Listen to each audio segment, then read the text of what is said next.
Karl Marx y Napoleón. La historia se presenta como una tragedia y se repite como una farsa. Esta frase con la que Karl Marx inicia su libro del 18 Brumario de Luis Bonaparte, un libro en el que se critica la ascensión del poder de este personaje histórico que buscó imitar a su tío, el emperador Napoleón I, haciendo su propia versión de lo ocurrido el 18 Brumario de 1799. Karl Marx explica esta importante situación histórica desde el análisis que hace el materialismo histórico en los aconteceres de Francia en aquella época que va de 1848 a 1851, en donde primero Francia se establece como una república para posteriormente constituirse como un imperio de nuevo bajo la regencia de otro Bonaparte. Karl Marx establece la lucha entre tres clases sociales en Francia en aquella época: el incipiente proletariado, la burguesía liberal y los más reaccionarios aspirantes al trono borbónico, en donde cada uno de ellos y sus intereses dinásticos o sociales son en realidad intereses de carácter económico que cada clase tenía. Por ejemplo, los defensores de la Casa de Orleans eran los burgueses liberales, defensores de una economía financiera, mientras que los burgueses más reaccionarios defendían a la Casa de Borbón, quienes eran defensores de una economía de corte latifundista. En 1848, con la caída del gobierno de Luis Felipe I de Orleans y el fin de la monarquía constitucional de la Revolución Francesa de ese año, se crearía la Segunda República Francesa, en donde la burguesía liberal republicana utilizó al proletariado para deshacerse de la monarquía y en contra también de la burguesía latifundista. Y una vez que se deshizo de su enemigo, pasó a la opresión de aquellos que les había servido a sus propósitos, es decir, a los proletarios, utilizando al ejército para tal propósito. Los proletarios soñaban que al crearse una segunda república pudiera ésta ser una república social que garantizaran la lealtad de sus derechos y demandas y que poco a poco fuera creando las infraestructuras necesarias para llegar a tal propósito, como los conocidos talleres nacionales. Una vez que la negativa a sus demandas fue notable y con la censura de los talleres nacionales, los llevó a realizar las protestas de junio de 1848, cuando comenzó la represión en contra del movimiento obrero.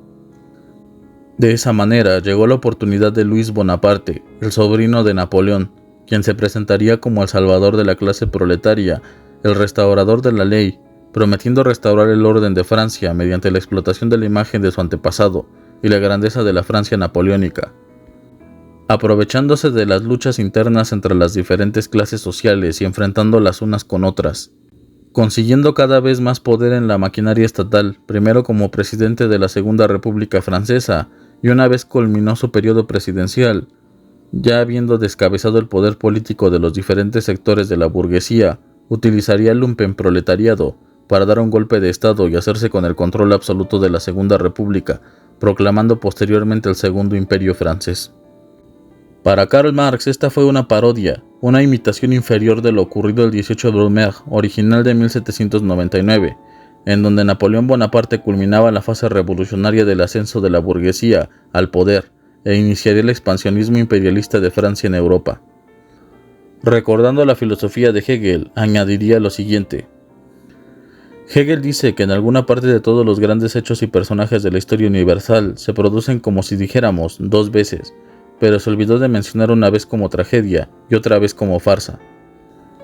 Los franceses, mientras estaban en revolución, no fueron capaces de sobreponerse al recuerdo napoleónico, como lo demostrarían las elecciones del 10 de diciembre. Ante los peligros de la revolución, se sintieron atraídos por el recuerdo de las ollas de Egipto. Y la respuesta fue el 2 de diciembre de 1851. No solo obtuvieron una caricatura del viejo Napoleón, sino al propio viejo Napoleón en caricatura. Demuestro cómo la lucha de clases creó en Francia las circunstancias y las condiciones que permitieron a un personaje mediocre y grotesco representar el papel de héroe. Para Marx, lo ocurrido con Luis Bonaparte y la Revolución Francesa es una farsa, por el hecho de que una revolución no debe reivindicar memorias del pasado para poder realizarse, pues es obsoleto que una revolución actual tenga por fundamento una revolución del pasado. Una revolución es una evolución de un sistema social, político, económico y cultural, en el tránsito de un estadio a otro, por lo que se debe destruir con lo viejo para poder continuar con lo nuevo, y se constituye a través de las necesidades sociales presentes, no de las necesidades sociales pasadas, pues toma en consideración el contexto en el que se encuentran los individuos que han de realizar dicha revolución. La primera revolución francesa encumbró a la clase burguesa en el poder político, social y cultural de las naciones. Es decir, sirvió para pasar de un obsoleto feudalismo a un capitalismo, a la creación de gobiernos liberales dirigidos ya no por las noblezas sino por la burguesía. Las nuevas revoluciones de Francia y la mayor parte de revoluciones posteriores, sus objetivos ya no eran los mismos, puesto que eran ahora los proletarios los que mayormente lideraban estas revoluciones, y los cuales demandaban mejores condiciones y derechos para su clase social.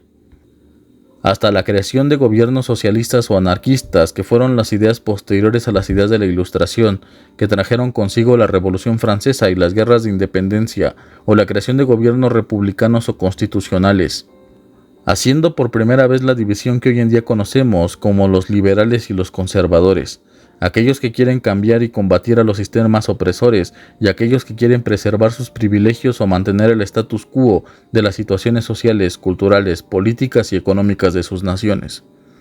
La nueva Revolución Francesa fracasaría como la vieja por el hecho de que no se superó el recuerdo del pasado para transitar a un nuevo futuro, al igual que la Revolución Francesa de 1789, que terminó con la llegada del imperio y la monarquía nuevamente.